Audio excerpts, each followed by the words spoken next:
back, guys. My name is Kylie Gray and you are in Central Oregon. Welcome to our farm. We are a garden zone 3 with a frost risk all year round. I'm gonna clean you up a little bit. I am out here in between storms. So we had a nice little downpour. I don't know if it was actually, and there's lightning, thunder. I didn't see any for a while, so I came out here. I think I'm okay.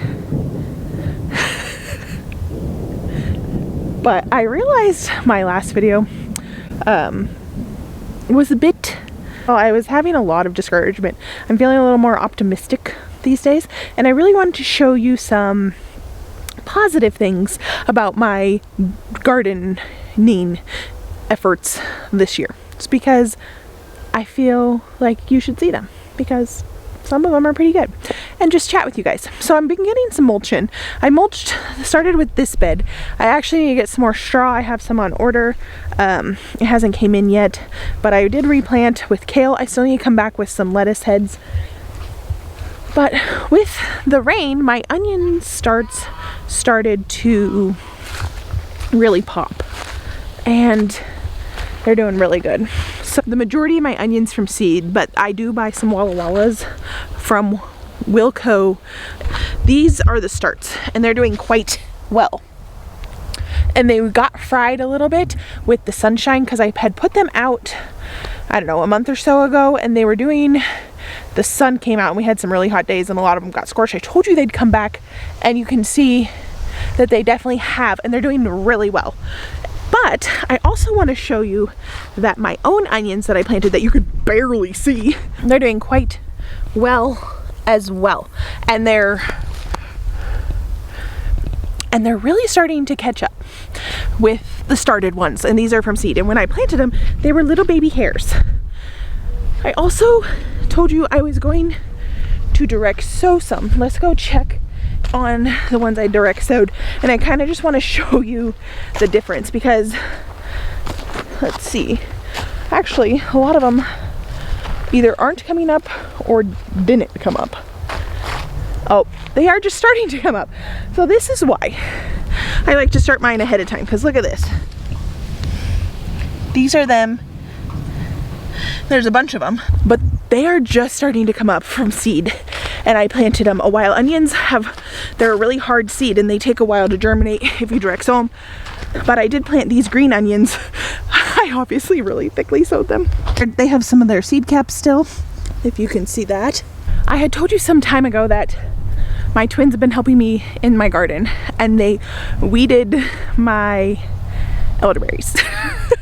My 4-year-old perennial elderberries, and I wanted to give you an update. I took the sticks that they had weeded, some of them had roots, and I was like, surely they'll be all right, hopefully.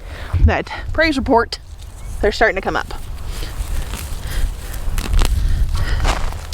They're looking quite well. So I have 1, 2, 3, and if we go to this side of the bed, we have 1 and 2. 4 to 6 more in the back where they grabbed the sticks out but missed the roots, and they're coming back, and I just need to transplant them out.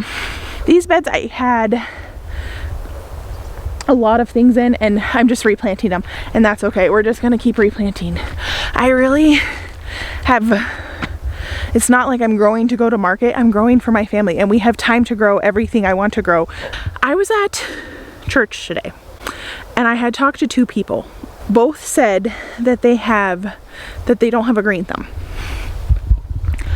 I didn't either.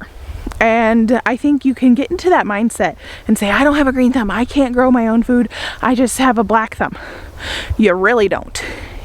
I have a black thumb. I have killed a lot of things, or something else has killed a lot of things, or the weather hasn't cooperated the way I wanted it to, or name it.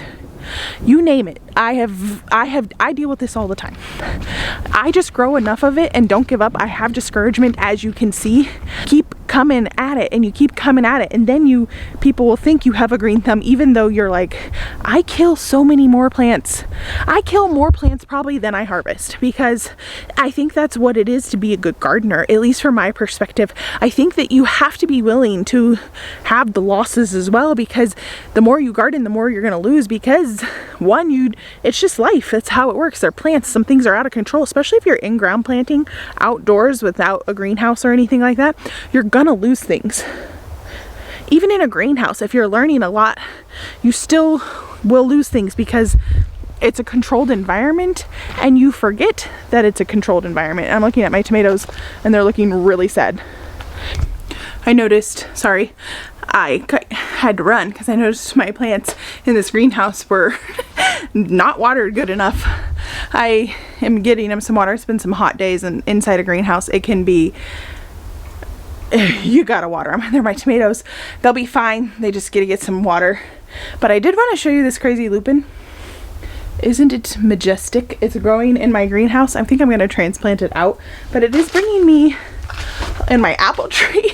It's out of control. It's an espalier. I need to be like shaping it. This greenhouse is crazy right now. I'm not even gonna show you behind the camera because it's embarrassing, but my sister's gonna help me and we're gonna spruce up this greenhouse quite a bit. And so because we're taking it back, I was like, I think it's done for the year. I'm like getting discouraged. I've told you I've been like really discouraged, and she was like, no, we're not letting it go. We're getting rid of crap in there, Kylie, and we're going to make it look good and usable and make it beautiful.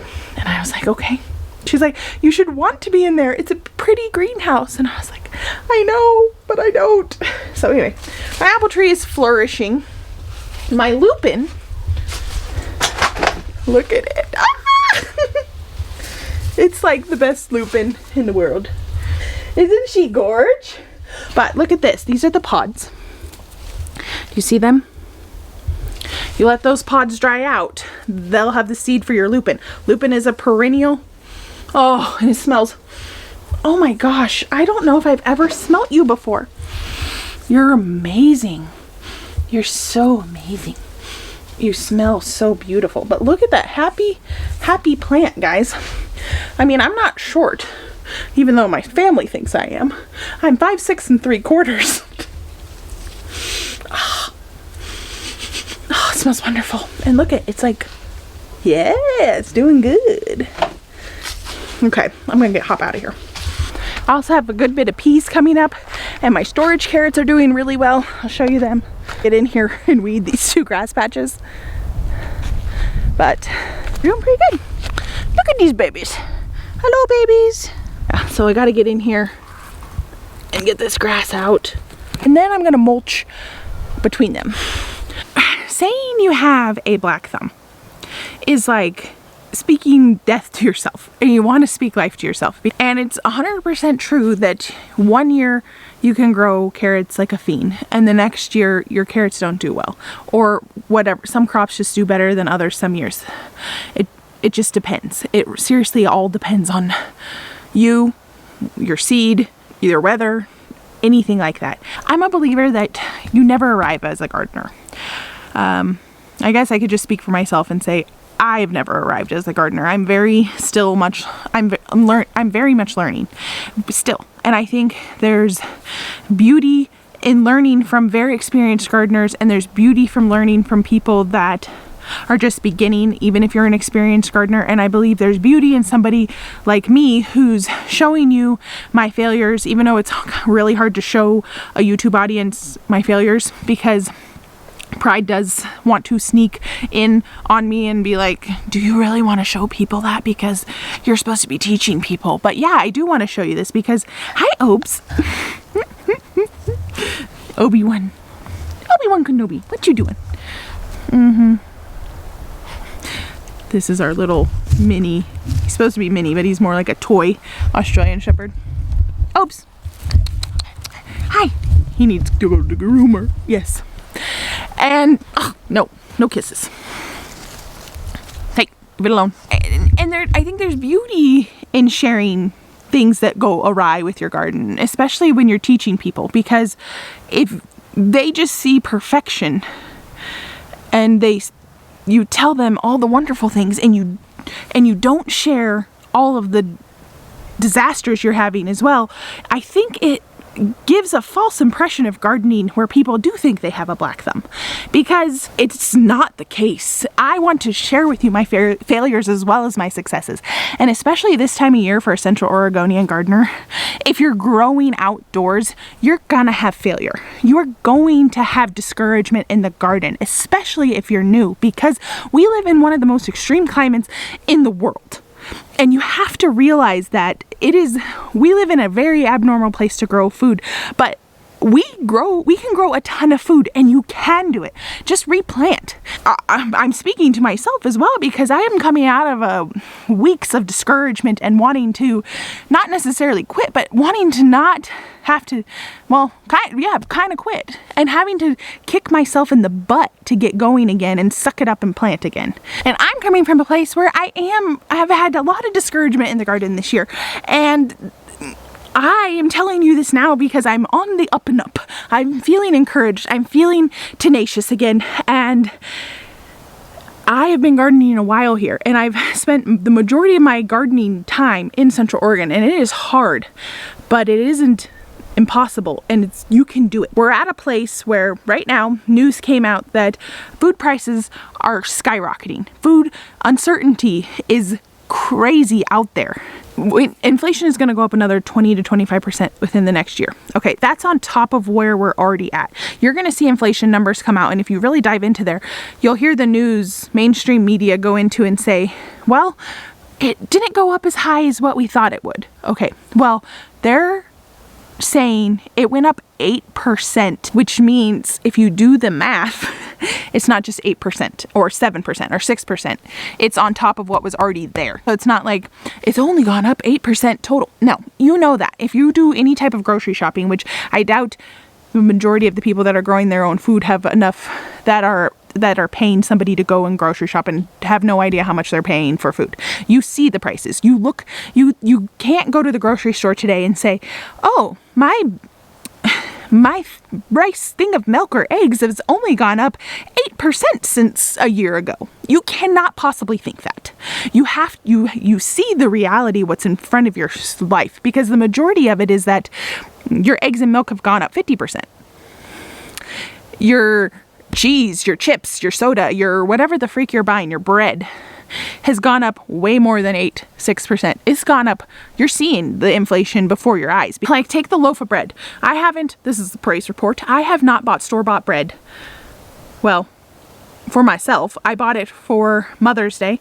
So I didn't have to make bread for Mother's Day. And since March. That is a big win for me. Like, especially somebody who really relied heavily on convenience store-bought bread, to not have made bread, to have not have bought store-bought bread since then is a big win. It saves a lot of money. Now, flour has gone up, everything has gone up, but it's still saving me a lot of money, because my loaf of bread that I was buying at Costco was like, for 2 loaves of bread pre-pandemic, it was $3.99.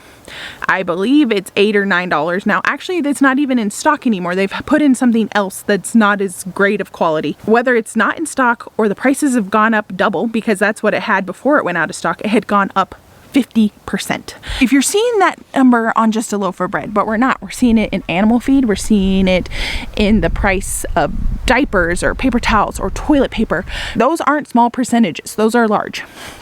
So when people are telling themselves they don't have a green thumb, you're putting that stigma on you, when in reality, you just failed a lot, and that's okay, because you're gonna fail a lot, but you're gonna succeed a lot if you keep going. Every time somebody said, the gal I would talk to at church, I think she watches our videos, but I said, yes, you can grow, because I want her to know that she doesn't have a black thumb, and she has to speak life upon herself, because we're coming into a place where not that many people are gonna not be on the struggle bus for food. And it's so valuable to be able to know at least how to cut some of your grocery bill for fresh produce, especially in a society where the majority of the food that's pushed in front of us is making us overweight and sick. coming from experience, because we are on this major health journey in my own family, and it's very radical and it's very slow, but I think that's how we're gonna succeed. When you're renewing your mind from a food system that is what has been everything we've known, to what from a processed food and shoved down our throats and thinking that's good food, to where I'm going now, it is a slow progression. And I think I have to keep that in mind, because whether you see a number on the scale and it's not exactly going as fast as you want, but the mindset is changing and that's there, that is very valuable. And once the mindset is changed, and if you have the weight to lose like I do, that will come as well. Once you open the can of worms of where your food is coming from and how broken the food system is, you realize that we're literally being poisoned right and left. And a lot of the stuff that's legal in our country to sell, the dyes and the fillers, what's in every single food we eat, are illegal in the UK or other countries, and it's baffling. It's baffling. But then when you dive in deeper and you're like, well, we work 9 to 5 and we work like dogs, and we work there and we have to have this grueling job because most jobs are over 9 to 5, and you are having to work for your insurance, for your benefits, to pay for all of the illnesses you have or will have as you get older, and to have hundreds and hundreds of thousands of dollars put in retirement, so when you get older you can afford all your prescriptions and all your medicines and all these things because you're sick, and that's what's keeping you alive, because the food you're eating is killing you. So it's a vicious circle, and once you dive into it, it is heartbreaking. And once you see the pattern we all are, that I have been on my entire life, you see what you're putting into your body, and it's, if you don't want to know, it's hard not to want to know. Once you figure it out, it's hard to want to know. I'm seeing so many people come awaken to this. I'm seeing a lot of people awaken to their food system because they are sick, and they're realizing what they're eating and what they've been shoved in front of them, and saying, this is good food, this is good nutrition, this is quick food, this is simple food, this is, you're such a busy mom, feed your kids this, you're such a busy person working hard for days on end, you need this quick, easy food, a push of a button, here's some food. What we're doing to ourselves is we're taking away the work that our body needs and the nutrition our body needs. This is all coming back together because I'm with the mindset of having a black thumb is you're keeping yourself reliant on a broken food system. And you can see that I'm failing so much this year. But I'm going to continue. And yes, I have bad days. And yes, I share those with you. And I think that's valuable because you get to see the real rawness of somebody that teaches you things. I teach in classrooms here. I teach on YouTube here. I teach when I see people and they ask me questions, strangers I don't even know. I'm teaching people, sharing information left and right around this community. There's such a need to grow your own food right now. And there's such a need in this community. And there's so many people that believe they can't do it. And because we've been told it's hard and it's a lot of work and we can't do it here, and especially if you live in our climate where people tell you every day that you can't grow anything, but it's a lie from the pit of hell, and I'll keep saying that till the day I die because it is, and it makes you reliant on a broken food system, which is scary. And I'm getting off that food system, and I'm just starting, and you're getting to see it all because I'm showing you. It's very vulnerable for me to show you that I'm turning my processed food kitchen into a traditional foods kitchen, because in ideal world, I'd like you to think that I do all these wonderful things already, but obviously you can tell my body isn't in its perfect health. You can tell. I can tell. We all can tell. Anyway, I want to be transparent, and I want you to realize that the mindset of having a black thumb is it goes deeper. It goes deeper than just thinking, I can't grow anything. You can. You definitely can. You just have to keep trying. And that's what makes a good gardener. You don't just be born gifted with the urge to you don't just be born with you're not just born a good gardener or a bad gardener. You're not just born a green thumb or a black thumb. The people who have a green thumb work for it. They work hard. They're in their garden. They're loving on their garden. I'm speaking for myself here. I am worshiping in my garden. And the people who I'm talking to at least have a faith. And if you are one of those people I talked to today about it, like, get on your knees out where you want to have a garden. Sit in a chair and pray to the Creator and ask Him for creativity. Ask Him for knowledge. Ask Him to show you and give you the drive, because that's what I have been doing, and that's what I've been lacking. I was sick for a while, so I haven't been on my hands and knees. As soon as my knees hit that soil, it's like I come alive again. I feel God in a garden, so much so that I can't imagine how people garden and don't believe in God, the Creator of all. How can you touch this soil and breathe this air and eat these plants and not see that there is a God who loves you and chose you to be on this earth? I don't get it. But I do know for myself is where I connect with the Lord. And if you have a desire to grow and you're watching this channel and you don't think you can grow food, you are sorely mistaken. And you're missing out on a massive, massive blessing.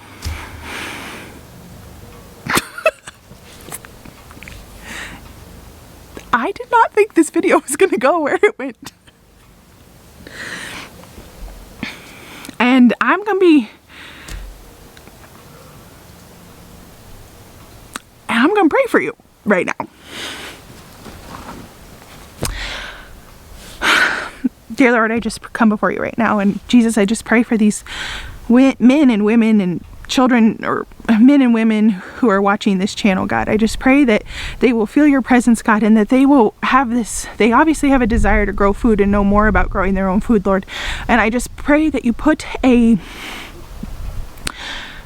just give them the ability to see who you are and how you are showing them how to grow their own food, God, that you will just walk with them as they go into the garden, Lord, and they will feel your presence and you will breathe life into them, into their gardens. And I pray for their soils, for fertility in their soils. And I just pray for them to just find a love and a peace into their gardens, God, that they will no longer identify themselves as a black thumb person, but just as a gardener, Lord. And as soon as those speak those words of gardening and growing food, that it'll become life, and life to abundance, for harvest, and literal harvest and figurative harvest, God, that they will have harvest within their soul and harvest within their hands, God, that they will have physical fruits of their labor, Jesus, and that you will allow people, especially in this community that I live in, Lord, that they will just be able to be filled with life and filled with you, Lord, that they will be able to just grow gardens and grow them abundantly and grow them and just be able to feed their souls and to their families, Lord. That you will go out into this community and just put the urge to grow food into this community and to the people that watch this channel, God, that you will just give them the faith and the tenaciousness that they need to get a garden, to grow their own food, Lord, to give them the perseverance what it takes to have a green thumb, Jesus, that they will learn to love this garden and to love and grow in you, Lord. And in Jesus' name I pray. Amen. Well, there's a first time for everything, guys. First time for everything. And I have,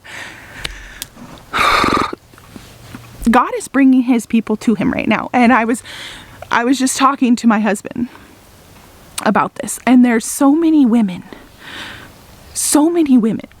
that are local to me and friends that are just so hungry for God's word and so hungry to grow. I have two camps. I have people that are super hungry for God's word, and then I have two camps, another camp over here that's just so hungry to grow a garden. And so most of the people that are hungry to grow a garden are already into God's word. And I'm like, there's so many women that are coming out of the woodwork that I have had acquaintance with, or that have watched me on YouTube, that are just so hungry for growing food or for just growing their faith. And there's such an urgency for people. God is bringing his people to him into the garden. And it's such a beautiful thing. And it's not by accident that you're watching this video. It's not by accident that I met you in the Walmart, or met you in the dollar store, or met you at church, or met you through a friend of a friend. It's not an accident. You're on the right track. Get out there and get that garden going. It is not too late if you're a Central Oregonian to get food into the ground. You want help? Great. Email me. My email's in every description in every video. Email me. I'll be happy to answer a question. Shoot. Let's get a group to come out to the farm. I'll show you what I'm doing. I'll show you my successes in person and my failures, and I'll show you what to do. Email me. Want to come? Let's go. Come on out. Oh, wasn't expecting that one either. Here we go. Women and men, we need to be in the garden. We need to be out here. We need to be on our knees before the creator of all. Guys, open that can of worms with the food system. I challenge you. Look into it. Even if it's as small as looking at what's illegal in other countries versus what's legal in ours, and what's being pumped, and even as down to the dyes that's in every kid's cereal, or anything colored. Red dye 40, yellow, blue, whatever, yellow, whatever. It's illegal in most countries, but not ours. In other countries, they use dye from natural sources, carrots, beets, you name it. But here, why is that? Can of worms. But it's a can of worms that we all should be aware of. And it's terrifying and heartbreaking. But we have control. And the cool thing is where the connection is that the easy stuff is killing us. The hard stuff people think we can't do because in our local community we've been told we can't. And that's where the disconnect is. And that's what is infuriating to me, because people believe they can't do it. But they can. Speak life to yourself, guys. Get in the garden. You can do it. Email me. I will see you on my next video. Thanks so much for following along. Bye, guys.